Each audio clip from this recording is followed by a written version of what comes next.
النار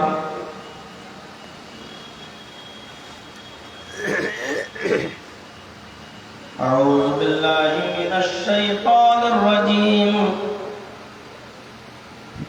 بسم الله الرحمن الرحيم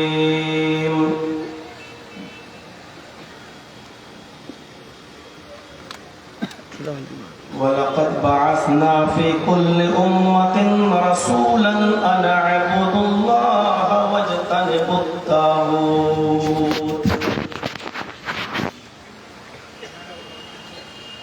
رَبِّ اشْرَحْ لِي صَدْرِي وَيَسِّرْ لِي أَمْرِي وَاحْلُلْ عُقْدَةً مِّن لِّسَانِي يَفْقَهُوا قَوْلِي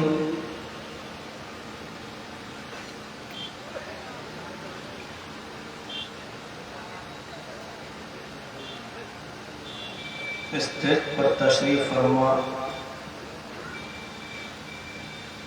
معطر علماء حضرات اور بستی کے اس علاقے کے معزز اور باوقار احباب، جے نگر اور اس کے اطراف و اکناف سے تشریف لائے ہوئے معزز سامعین حضرات، پردہ نشین اسلامی خواتین، ماں و بہن، جے نگر کا یہ پروگرام جو اپنی نوعیت کا ایک الگ قسم کا پروگرام ہوتا ہے، اور اس بات کا اعتراف میں بار بار کرتا بھی ہوں، اور دوسری جگہوں کے جلسوں کی بنسبت اس علاقے کا پروگرام اپنی نوعیت کا ایک الگ ہی قسم کا پروگرام ہوتا ہے، لیکن اس مرتبہ یہ پروگرام آپ کو اتنی آسانی سے نہیں ملا، پہلے سے کوئی خبر نہیں تھی اور کوئی صورت نہیں تھی پروگرام کی، کئی مرتبہ کانٹیکٹ کیا گیا، منع بھی کر دیا گیا، تاریخ نہیں سمجھ میں آئی، نہیں دی گئی، لیکن آپ لوگوں نے ہمت نہیں ہاری اور پھر موقع ملا۔ کسی قریبی علاقے میں کہیں میرا جلسہ تھا اور میں ڈاکٹر عالمگیر صاحب کے یہاں ٹھہرا ہوا تھا، وہیں پر آپ کی کمیٹی کے بعض ذمہ داران، ماسٹر عبید صاحب، شاہ کمان صاحب، خورشید صاحب، سلیم صاحب، یہ لوگ وہاں پہنچے، بلکہ یہ جملہ اگر بولا جائے تو غلط نہیں ہوگا کہ مجھے وہیں پر دھر دبوچا، اور ماسٹر سہراب صاحب کے بھی واٹس ایپ پر میسج ہمارے پاس آتے رہے، کرتے رہے کہ پروگرام چاہیے، دیجیے، لیکن کوئی ایسی شکل نہیں تھی کہ میں کیا جواب دوں۔ تو یہ احباب جب ہمارے پاس آئے تو بھی میں نے منع کر دیا تھا کہ کوئی شکل نہیں، کیونکہ میرا پروگرام 19 تاریخ کو تھا بارہ بنکی میں، اور 20 تاریخ کی میری ٹرین تھی راجدھانی ایکسپریس، 21 تاریخ کی ٹرین تھی راجدھانی ایکسپریس، اور 22 کو مہیر پور کے پروگرام میں مجھے شرکت کرنی تھی۔ میں نے کہا دیکھ لیجیے پوری ڈائری میری بھری پڑی ہے، تو ایک شکل یہی نکل کے سامنے آئی کہ جو ٹرین کا ٹکٹ ہے آپ کا 21 تاریخ کو راجدھانی کا، آپ اس ٹکٹ کو کینسل کرائیے، کیونکہ آپ رات میں بیٹھیں گے اور دن میں آئیں گے، تو آپ 21 تاریخ کو صبح کوئی فلائٹ دیکھیے اور ہمارے یہاں پہلے پروگرام آپ کا ہو جائے گا۔ تو پھر شکل یہ بنی کہ لکھنؤ سے پٹنہ تک کی فلائٹ آج صبح میں نے پکڑی، اور پٹنہ سے وندے بھارت پکڑ کر یہ ایک شکل نکلی، جبکہ بیچ میں مہیر پور والوں کے بھی بار بار فون آتے رہے کہ مولانا آپ نے مجھ سے پہلے کیسے پروگرام دے دیا، ہمارے یہاں کا علاقہ بہت قریب کا علاقہ ہے، ہمارے چندے پر اثر پڑے گا۔ تو میں نے کہا بھائی آپ لوگ پہلے لے لیجئے، آپ ایسا کریے کہ آپ 21 کر لیجئے، ہم جے نگر والوں کو 22 دے سکتے ہیں۔ سمجھایا بجھایا، جو جس کی قسمت میں ہوتا ہے اتنا اس کو ملتا ہے، بہرحال ان کی سمجھ میں آئی، اور اس طریقے سے میں آپ تک پہنچا۔ اللہ تعالیٰ آپ کے اس جلسے کو مزید کامیابی سے ہمکنار فرمائے۔ ہر سال کی طرح یہ سال کا بھی جلسہ آپ کا کامیاب ہو، اور جس مقصد سے آپ نے جلسہ یہاں رکھا ہے اللہ تعالیٰ آپ کو آپ کے مقصد میں بھی کامیابی عطا فرمائے۔ اور میں یہ بھی دعا کروں گا کہ مہیت پور والوں کے لیے بھی کہ اللہ تبارک و تعالیٰ ان کے جلسے میں بھی جس مقصد سے وہ کر رہے ہیں اس میں خیر و برکت سے ان کو بھی نوازے۔ میرے بھائیوں، جلسوں کا جو مقصد ہے یا تو مسجد کی تعمیر یا مدرسوں کی بقا اور مدرسوں کا خرچ، یہی ہوتا ہے، اور یہ دونوں چیزیں ضروری ہیں۔ ہم مدرسے میں پڑھیں گے، عالم اور فاضل بن کر نکلیں گے، اور مسجد عبادت کا گھر ہے، دونوں چیزیں ہمارے لیے ضروری ہیں۔ اس لیے ہم یہ بھی نہیں چاہیں گے کہ کسی چیز کا کسی جگہ کا کوئی نقصان ہو۔ اللہ رب العالمین آپ کو بھی برکت عطا فرمائے، اور اللہ رب العالمین ان کو بھی برکتوں سے نوازے۔ جو لوگ پروگرام لیے اور جس طریقے سے بھی جن لوگوں نے کانٹیکٹ کیا، اللہ رب العالمین ان سب کے رزق میں برکت عطا فرمائے، روزی روٹی میں برکت عطا فرمائے، کاروبار میں برکت عطا فرمائے، رزق حلال میں برکت عطا فرمائے، اور دن دگنی رات چوگنی ترقی عطا فرمائے۔ میرے بھائیوں، آج کے اس خطاب میں آپ کے سامنے جو ٹاپک اٹھا رہا ہوں وہ ٹاپک بہت روکھا ٹاپک ہے۔ عام طور پر لوگ اب زیادہ اس پر بولتے نہیں ہیں، یا بولتے ہیں تو سننے والوں کو اس میں بالکل کوئی مزہ نہیں آتا ہے۔ لیکن میں نے جان بوجھ کر اس ٹاپک کو اٹھایا ہے یہ بتانے کے لیے کہ جس چیز سے آج ہم دور ہیں وہی چیز اسلام کی اساس ہے، بنیاد، اور وہ ہے توحید۔ سارے نبیوں کی دعوت اور سارے نبیوں کا مشن اور سارے پیغمبروں کا مشن یہی دعوت توحید، ایک اللہ سے جوڑا جائے، ایک اللہ سے رشتہ مضبوط کیا جائے۔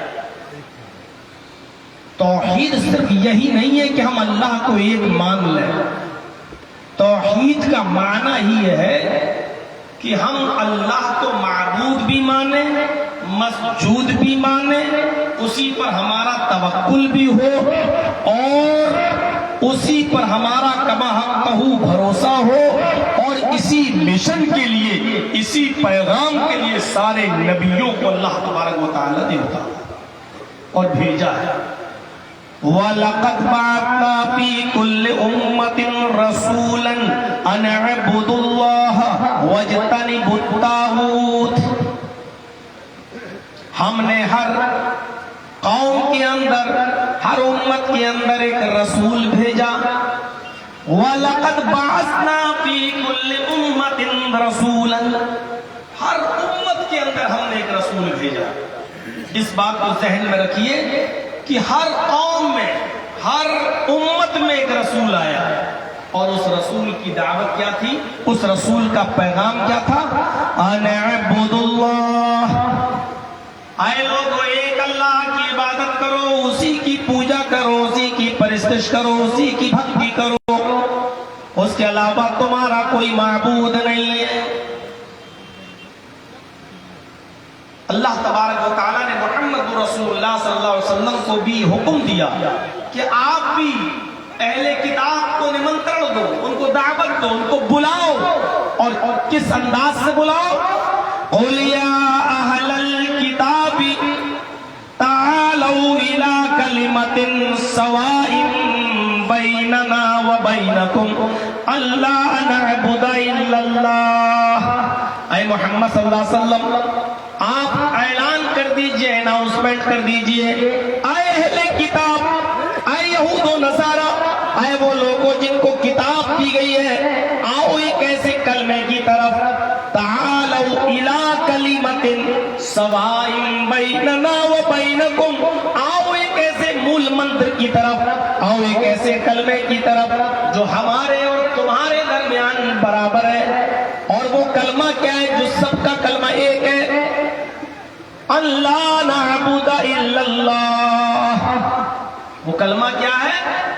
کہ ہم اللہ کے علاوہ کسی کی عبادت نہیں کریں گے، اللہ کے علاوہ کسی کو اپنا معبود نہیں سمجھیں گے.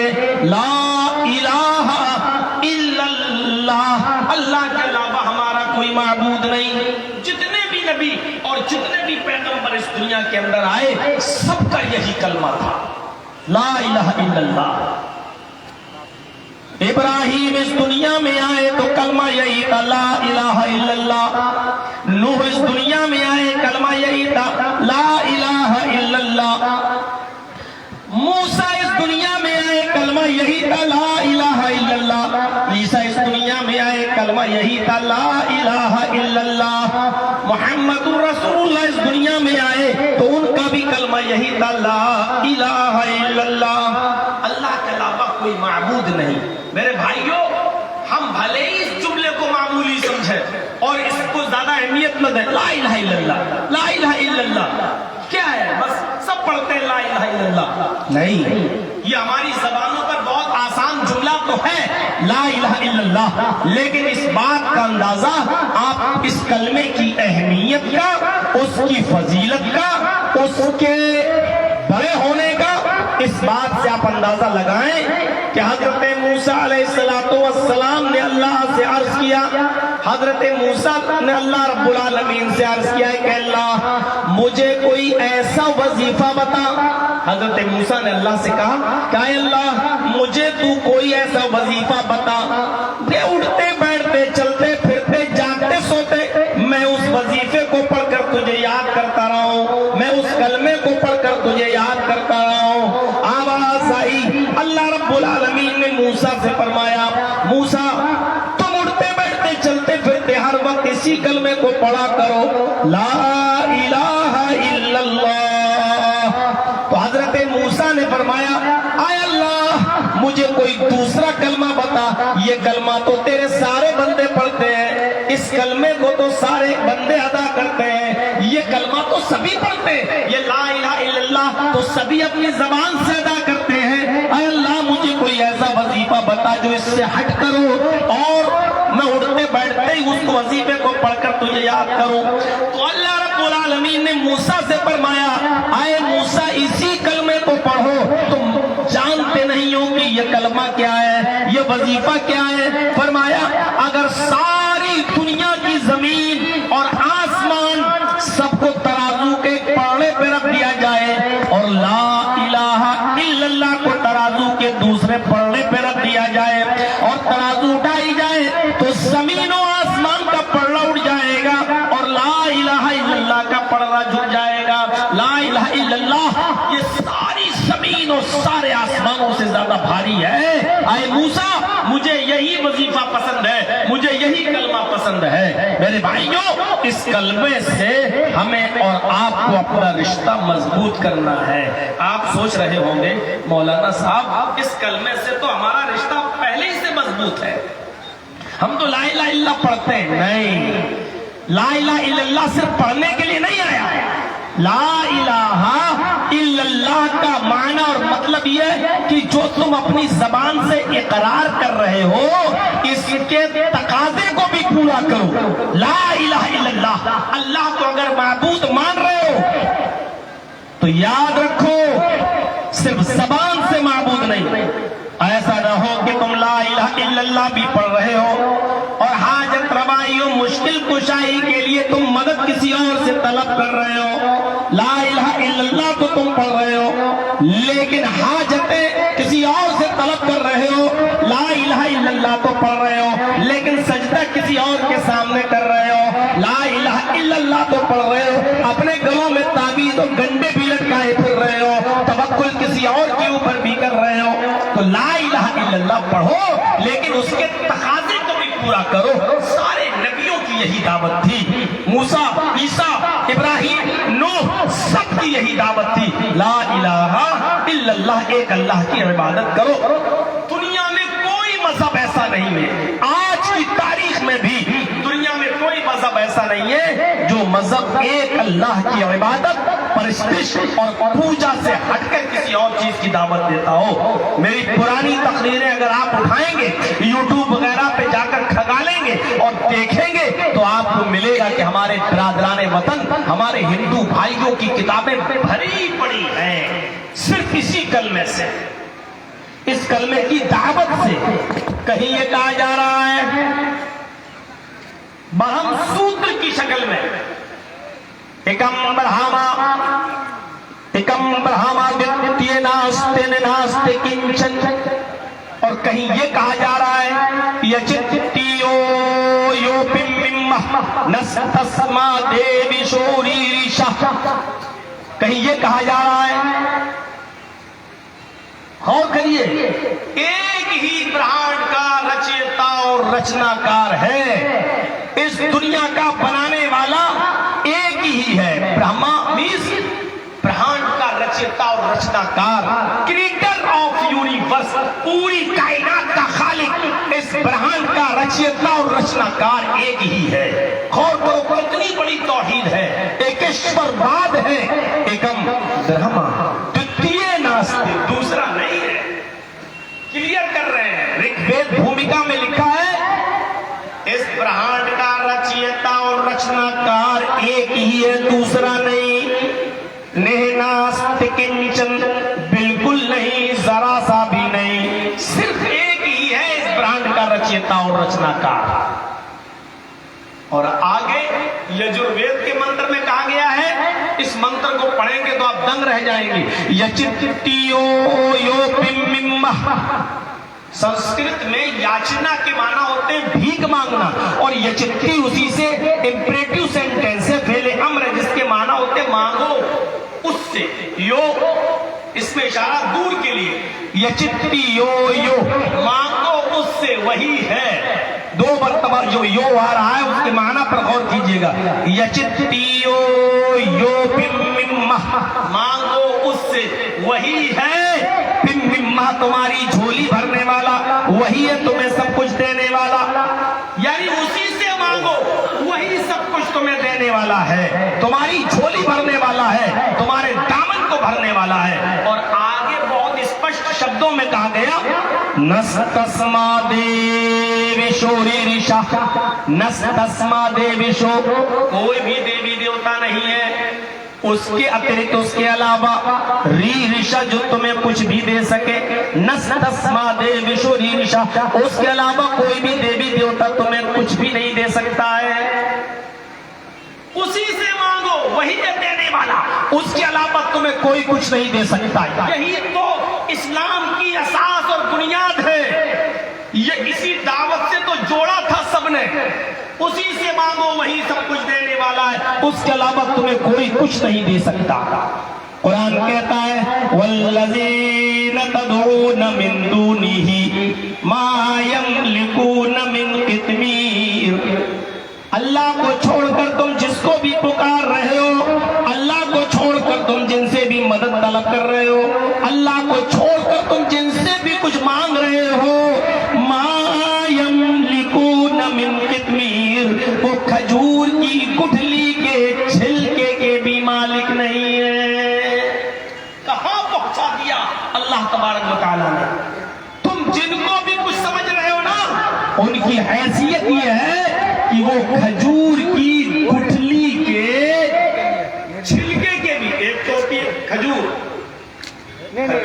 تو بہت بڑی چیز ہو گئی، پھر ہوتی ہے کھجور کو نکال لو گٹھلی بھی بہت بڑی چیز ہوگی، گٹھلی کے اوپر بھی ایک ہلکا سا پرت ہوتا ہے، ایسے کریں گے آپ ناخن ماریں گے تو ہلکا سا چھلکا جھلی نکلے گی۔ اللہ کہتا ہے اللہ کو چھوڑ کر تم جن کو بھی پکار رہے ہو، جن سے بھی مانگ رہے ہو، یہ کھجور کی گٹھلی کے چھلکے کے بھی مالک نہیں ہے۔ کہاں پہنچا دیا؟ پھر فرمایا ایک جگہ وَلَا تَدْعُ مِن دُونِ اللَّهِ مَا لَا يَنفَعُكَ وَلَا يَضُرُّكَ فَإِن فَعَلْتَ فَإِنَّكَ إِذًا مِنَ الظَّالِمِينَ، اللہ کو چھوڑ کر تم کسی کو مت پکارو، مَا لَا يَنفَعُكَ جو تمہیں نہ نفع پہنچا سکتا ہے، وَلَا يَضُرُّكَ اور تمہیں نقصان بھی نہیں پہنچا سکتا ہے، نہ نفع دے سکتا ہے نہ نقصان پہنچا سکتا ہے۔ فَإِن فَعَلْتَ فإنك إذا من الظالمين. اگر تم میرے منع کرنے کے باوجود بھی پکارو گے غیر اللہ کو تو تم ظالم کہلائے جاؤ گے، تمہارا شمار ظالموں میں ہوگا. اللہ نے ظالم قرار دے دیا کہ تم ظالم کہلائے جاؤ گے. ذرا اندازہ لگائیے، نہ اللہ کے علاوہ کسی سے مانگنا جائز ہے، نہ اللہ کے علاوہ کسی کے سامنے سر جھکانا جائز ہے. آپ ایک رامائن والمیکی جی کی رامائن ہے، دو رامائن ہے. ایک تو ہے تلسی داس جی کی رامائن جس کا نام ہے رام چرت مانس، اور ایک ہے والمیکی رامائن. سب سے زیادہ پرانی رامائن وہی ہے، والمیکی رامائن. والمیکی رامائن میں یہ لکھا ہوا ہے کہ جب راوڑ نے سیتا کا ہرن کیا اور لے کر گیا، اور ہنومان اور لکشمن جب سیتا کو راوڑ کے چنگل سے بچا کر لائے تو رام چندر جی کے سامنے جب پرستت کر دیا کہ لیجیے ہم آپ کی پتنی کو لے آئے، تو رام چندر جی کی پتنی سیتا جی نے اپنے رام کے پرنام کیا، ان کو جھکا اور پیر چھونا چاہا. تو سیتا جی جب رام کے پیر چھونے لگی، اپنے پتی کے پیروں پہ گرنے لگی، تو رام چندر جی نے اپنے پیر نہیں چھونے دیے. انڈیا میں بولتا ہوں، ہندوستان کے اندر بول رہا ہوں، آج پیر چھونے کا رواج ہے. تلسی داس جی کی رامائن کی بات نہیں کر رہا ہوں، والمیکی رامائن کی بات کر رہا ہوں کہ رام چندر جی نے اپنے پتنی کو سیتا کو اپنے پیر نہیں چھونے دیے، جھکنے نہیں دیا اپنے سامنے، اور دونوں کاندھے پکڑ کر اٹھا دیا اور کھڑا کر کے فرمایا رام رامائ رمہ رام رامائ ستیم استی. یہ وہ ورڈ ہے جو رامائن کے اندر والمیکی رامائن میں آج بھی لکھے ہیں. رام رامائ نمہ. ہائے سیتا، اپنے رام کو نمسکار مت کرو، اپنے رام کو پرنام مت کرو، اپنے رام کے سامنے مت جھکو. رام رامائے سنسکرت میں جب راما کے آگے آئے آ جائے تو اس کا معنی ہوتا ہے کا، کے، کو اور آگے لیے. کا لیے، کے لیے، کو لیے. تو رام رامائ نمہ، رام کے رام کو یا رام کے رام کے لیے، یعنی اپنے رام کو نہیں بلکہ اس رام کو نمسکار کرو، اس رام کے سامنے جھکو جو تیرے رام کا بھی رام ہے. رام رامائ نمہ. ہے سیتا، اس رام کو پرنام کرو جو تیرے رام کا رام ہے، یعنی اس رام کے سامنے سر جھکاؤ جو تیرے بھی رام کا رام ہے. میں تو تیرا رام ہوں اور تیرے رام کا رام ہے اوپر والا، اس رام کے سامنے جھکو جو تیرے رام کا رام ہے. اس سے پتہ چلتا ہے کہ آج بھی یہ تعلیمات موجود ہیں غیر مسلم ہمارے ہندو بھائیوں کی کتابوں میں. آج لوگ کس کس کے سامنے اپنا سر جھکاتے ہیں. غور کرو، چند صحابہ اللہ کے نبی صلی اللہ علیہ وسلم کے پاس آئے اور کہنے لگے کہ اللہ کے رسول میں ہیرا شہر سے آ رہا ہوں. ہیرا ایک شہر ہے ملک شام کا. فرمایا کہ میں ہیرا شہر سے آ رہا ہوں اور میں نے ہیرا شہر کے اندر دیکھا ہے، ہیرا شہر کے اندر میں نے دیکھا ہے کہ لوگ اپنے بادشاہ کے سامنے سجدہ کر رہے ہیں. لوگ اپنے بادشاہ کو سجدہ کر رہے ہیں. اگر وہ اپنے بادشاہ کو سجدہ کرتے ہیں تو کیا ہم اپنے نبی کو سجدہ نہ کریں؟ ہمیں اجازت دیجئے کہ ہم آپ کو سجدہ کریں. اس بات کو ذرا غور سے سنیے، اجازت کون مانگ رہا ہے؟ صحابہ کرام. اور اجازت کس سے مانگ رہے ہیں؟ محمد الرسول اللہ صلی اللہ علیہ وسلم سے. اور دلیل کیا دے رہے ہیں کہ میں ہیرا شہر سے آ رہا ہوں اور ہیرا شہر کے اندر میں نے دیکھا کہ وہاں کے لوگ اپنے بادشاہ کو سجدہ کرتے ہیں. اے اللہ کے نبی، آپ تو اللہ کے پیغمبر ہیں، آپ تو اللہ کے رسول ہیں، آپ تو نبی اللہ ہیں، تو کیا میں آپ کو سجدہ نہ کروں؟ اگر بادشاہ کو سجدہ کیا جا سکتا ہے تو اللہ کے پیارے رسول کو سجدہ کیوں نہیں کیا جا سکتا ہے؟ تو اللہ کے نبی نے اس کا جو جواب دیا اس جواب کو سنیے. آپ نے فرمایا لو مررت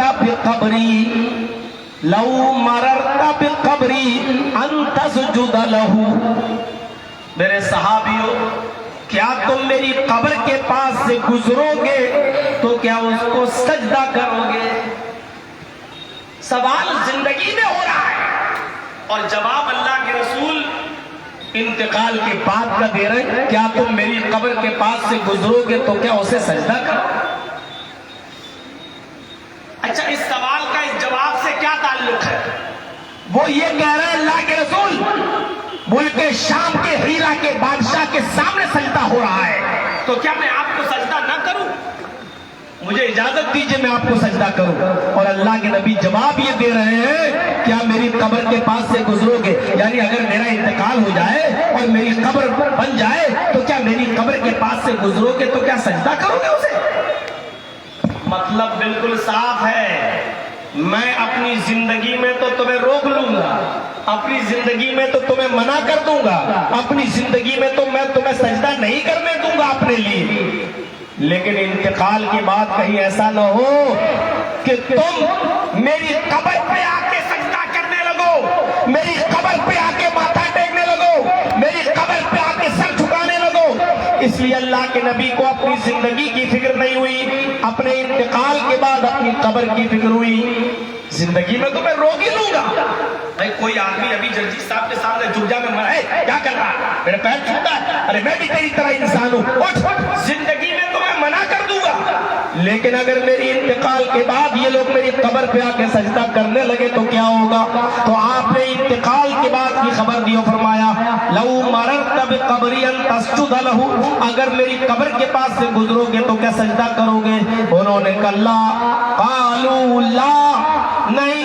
آپ نے فرمایا فلا تفعلوا، ایسا کرنا بھی نہیں، ایسا کرنا بھی نہیں۔ میرے بھائیوں، جب انتقال کے بعد جناب محمد رسول اللہ صلی اللہ علیہ وسلم کی قبر کو سجدہ نہیں کیا جا سکتا اور نبی اکرم اپنی زندگی میں اپنی قبر کو سجدہ کرنے سے منع کر گئے ہوں تو پھر نبی سے بڑھ کر کون ہے؟ اور نبی سے اونچی شخصیت کس کی ہے؟ نبی سے بڑھ کر کس کی ذات ہے جس کو سجدہ کیا جا سکے؟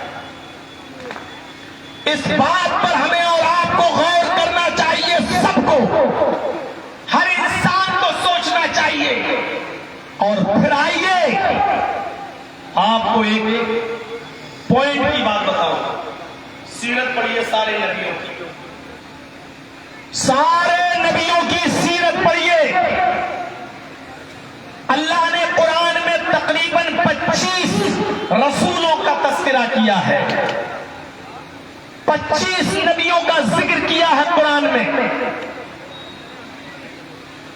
آپ 25 نبیوں کی سیرت پڑھ جائیے۔ اللہ نے قرآن میں جتنے نبیوں کا نام لیا ہے، اللہ نے قرآن میں جتنے رسولوں کا نبیوں کا نام لیا ہے، اس دنیا میں اللہ رب العالمین نے ان کی پریشانیوں کا تذکرہ بھی کر دیا ہے۔ جتنے بھی نبی اس دنیا میں آئے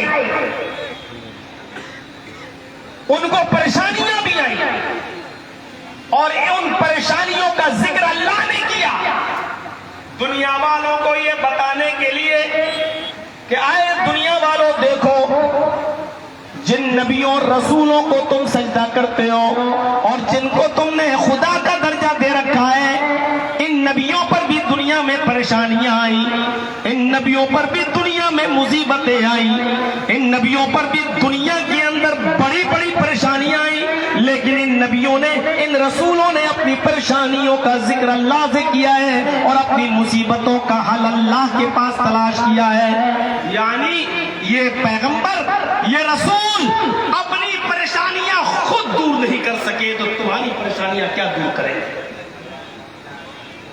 ایک طرف سے دیکھتے ہوئے چلیے، ایک طرف سے دیکھتے ہوئے چلیے، حضرت آدم علیہ السلام کو اللہ نے جب ان کا پتلا بنایا، پھر اس میں روح ڈالی، پھر ان کو جنت میں داخل کر دیا، پھر انہی کی پسلی سے حوا کو پیدا کیا، پھر حوا کو بھی جنت میں داخل کر دیا، ان دونوں کو حکم بھی دے دیا کلوا واشربوا، اے آدم و حوا تم جنت میں کھاؤ اور پیو، جتنا کھاؤ جو چاہو، پوری جنت تمہارے لیے فری ہے، کھاؤ آرام کرو، لیکن میرا ایک حکم ہے، اور وہ حکم یہ ہے کہ تم دونوں اس درخت کے قریب مت جانا۔ شیطان بہکایا، ہم شارٹ کر رہے ہیں، پورا واقعہ نہیں بتائیں گے، صرف مقصد کی چیزیں بتائیں گے۔ شیطان نے آدم و حوا دونوں کو بہکایا اور اس درخت کے قریب لے گیا۔ جب شیطان اس درخت کے قریب لے گیا اور دونوں نے اس پھل کو کھا لیا تو جنتی لباس ان کے جسم سے اتر گیا۔ اللہ نے حکم دیا ہے آدم و حوا، تم نے میری حکم عدولی کی، میری نافرمانی کی، میرے حکم کو توڑ دیا، لہذا تم دونوں کا جنتی لباس اتر گیا۔ آدم اور حوا نے جنت کے درختوں کے پتے توڑے اور ان بڑے بڑے درختوں سے اپنے جسم کو چھپایا۔ فطرت ہے انسان کی، یاد رکھیے گا، آج کے اس بے شرمی اور بے حیائی کے دور میں جہاں نہ مردوں کو شرم آئے نہ عورتوں پہ شرم رہ گئی ہو، ان کے لیے غور کرنے کی چیز ہے کہ آدم و حوا کے جسم سے جب جنت کا لباس اترا، جبکہ حوا ان کی بیوی تھی، کس بات کی شرم تھی؟ کوئی شرم نہیں، لیکن اس کے باوجود آدم و حوا نے درخت کے پتوں سے اپنا جسم چھپایا۔ شرم و حیا انسان کی فطرت میں داخل ہونا چاہیے، کیونکہ آدم و حوا کا جب جسم ننگا ہوا اور جنتی لباس اترا تو حضرت آدم و حوا نے درخت کے پتوں سے، جنت کے درخت کے پتوں سے اپنا جسم چھپایا۔ یہ شرم و حیا انسان کی فطرت میں شامل ہے۔ آج کے اس بے حیائی کے دور میں مرد بھی دیکھیں، عورتیں بھی غور کریں، آج ان کے ڈریس، ان کے لباس، ان کے کپڑے آج کس حد تک بڑھانا ہو چکے ہیں، وہ لوگ کس حد تک ان کے کپڑے اتر چکے ہیں ان کے جسم سے اور شارٹ ہو گئے ہیں ان کے جسم سے، غور کریں میرے بھائیوں۔ پھر آدم و حوا دونوں کو جنت سے نکال دیا گیا، دنیا کے اندر داخل کیا گیا، بھیج دیا گیا۔ آدم اللہ کے نبی ہیں، اللہ نے بھیج دیا، پریشانی آئی، جب دنیا میں بھیجے گئے تو آدم علیہ السلام نے اپنی اس پریشانی کا حل اللہ رب العالمین کے پاس تلاش کیا اور اپنی اس خطا اور اپنی اس غلطی کی معافی یوں مانگی اپنے رب سے، ربنا ظلمنا انفسنا وَإِن لَّمْ تَغْفِرْ لَنَا وَتَرْحَمْنَا لَنَكُونَنَّ مِنَ الْخَاسِرِينَ۔ اے ہمارے رب، ہم نے اپنے نفسوں پر ظلم کیا ہے، ربنا ظلمنا انفسنا وَإِن لَّمْ تَغْفِرْ لَنَا وَتَرْحَمْنَا لَنَكُونَنَّ مِنَ الْخَاسِرِينَ۔ اے ہمارے رب، ہم دونوں نے، آدم حوا دونوں، ہم دونوں نے اپنے نفسوں پر ظلم کیا ہے، تو نے جس درخت کے پھل کو کھانے سے منع کیا ہے، شیطان کے بہکاوے میں ہم آ گئے ہیں اور ہم نے اس درخت کے پھل کو کھا لیا ہے۔ وَإِن لَّمْ تَغْفِرْ لَنَا، اگر تو نے ہماری مغفرت نہ فرمائی، وَتَرْحَمْنَا، اور ہمارے اوپر تو نے رحم نہ کیا، لَنَكُونَنَّ مِنَ الْخَاسِرِينَ، تو ہم نقصان اٹھانے والوں میں سے ہو جائیں گے، ہم خسارہ اٹھانے والوں میں سے ہو جائیں گے۔ دیکھیے نبیوں پر پریشانی آئی، نبی کس کا دروازہ کھٹکھٹا رہے ہیں؟ اللہ کا۔ آئیے نوح علیہ السلام کی زندگی پر نظر ڈالیے۔ نوح علیہ السلام نے کس کو پکارا؟ زمین سے پانی آیا، آسمان سے بھی پانی آیا، نوح علیہ السلام اپنی قوم کے لیے بددعا دے چکے، رب لا تذر علی الارض من الکافرین دیارا، اے اللہ میری قوم اب ایمان نہیں لائے گی، اے اللہ میری قوم میں کسی کافر و فاسق و فاجر کے گھر کو بھی باقی مت چھوڑنا، اے اللہ سب کو تو تباہ و برباد کر دے، رب لا تذر علی الارض من الکافرین، اے اللہ سارے کافروں کو چھوڑنا مت، اے اللہ ان کو ہلاک و برباد کر دے، اگر ایک کو بھی تو نے باقی چھوڑ دیا تو فاسق اور فاجر اولاد ہی پیدا ہوگی۔ لیکن حالت یہ کہ نوح علیہ السلام کا بیٹا خود پہاڑ کے اوپر چڑھ گیا۔ نوح علیہ السلام نے دیکھا کہ پانی بڑھتا جا رہا کشتی میں آ جا، اے میرے بیٹے ایمان لیا، اے میرے بیٹے اللہ کو اپنا معبود مان لے، لا الہ الا اللہ کا اقرار کر لے، سر اللہ کے سامنے جھکانے والا بنا لے اپنے آپ کو، اور آ جا میری کشتی میں۔ کہنے لگا بالکل نہیں آ سکتا میں آپ کی کشتی میں، ہم پہاڑ پہ چڑھ جائیں گے، دیکھیں پہاڑ تک پانی کیسے آتا ہے۔ وہ پہاڑ پہ چڑھ گیا۔ اولاد کی محبت اچھے اچھوں کو غافل کر دیتی ہے، اولاد کی محبت اچھے اچھوں کا ایمان بھی خراب کر دیتی ہے۔ نوح علیہ السلام نے دیکھا پانی پہاڑ تک چڑھ گیا اور آج میرا بیٹا بچے گا نہیں، تو نوح علیہ السلام نے اللہ کو پکارا، فرمایا اے اللہ یہ میرا بیٹا ہے، اللہ یہ میرا بیٹا ہے، پانی اوپر تک چڑھ جائے گا، ڈوب کے مر جائے گا، اللہ میرے بیٹے کو بچا لے۔ نوح علیہ السلام نے کس کو پکارا؟ اللہ کو، لیکن اللہ نے جواب کیا دیا؟ اللہ نے جواب کیا دیا؟ انہ لیس من اہلک، اے نوح آج بیٹا کہہ دیا، آئندہ اگر اپنی اولاد کو کبھی بیٹا کہہ کر پکارا تو نبوت چھین لوں گا۔ یہ تمہارا بیٹا ہے، تمہاری بات نہیں مانتا، میری توحید کا اقرار نہیں کرتا، تمہارے اہل و عیال سے نہیں ہے، نہیں سنوں گا تمہاری، آج تمہارے بیٹے کو مرنا ہے۔ اور نوح علیہ السلام کی اولاد، نوح کا بیٹا نوح علیہ السلام کی آنکھوں کے سامنے ڈوب کے مر گیا۔ میرے بھائیوں، بتانا صرف اتنا تھا، بتانے کا مقصد صرف یہ ہے کہ مصیبت آئی بیٹے پر تو نوح نے کس کو پکارا؟ اللہ کو، لیکن اللہ نے بھی نوح کی نہیں سنی۔ کوئی ضروری نہیں کہ اللہ نبی کی بھی سن لے، کوئی ضروری نہیں، اللہ کے اوپر کسی کا پریشر بن نہیں سکتا، اللہ کے اوپر کوئی دباؤ کوئی بنا نہیں سکتا۔